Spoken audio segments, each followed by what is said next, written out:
కూర్చుని మీడియా సహకారం కోరటం నాకైతే ఆనవాయింది. దానిలో భాగంగానే మీ సహకారాన్ని అంటే ఏది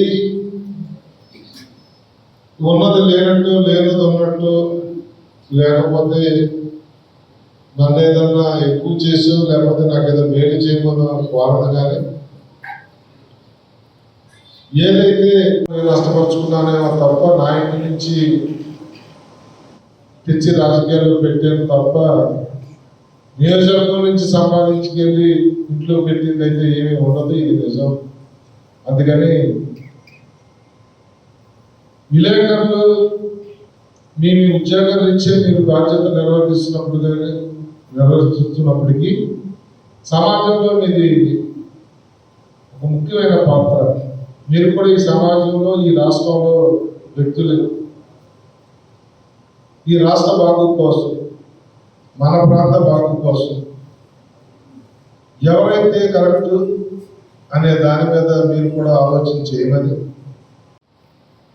2 సార్లు అధికార పార్టీలోనే ఎమ్మెల్యే అయ్యారు, 10 సంవత్సరాలు కూడా.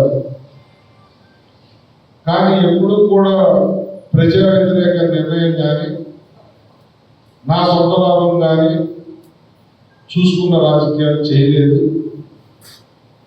అందుకే నన్ను విమర్శించే వాళ్ళు కూడా జంక్షన్లో నిలబడిన పరిస్థితి నుంచి, పరవాడ జంక్షన్లో నిలబడిన పరిస్థితి నుంచి రక్షించాలి ప్రజలను కూడా ఒక మహత్తరమైన కార్యక్రమాలు తీసుకోబోతా ఉన్నాం.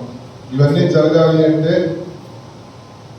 మీడియా సహకారం, ప్రజల సహకారం ఉంటే, మేము అధికారంలోకి వస్తే నేను ఎమ్మెల్యేని అయితే ఇవన్నీ చేస్తాను అని చెప్పి మీ ద్వారా ప్రజలకు తెలియజేస్తూ, మరి ముఖ్యంగా ముందు చెప్పిందే మళ్ళీ మళ్ళీ చెప్తా ఉన్నాను.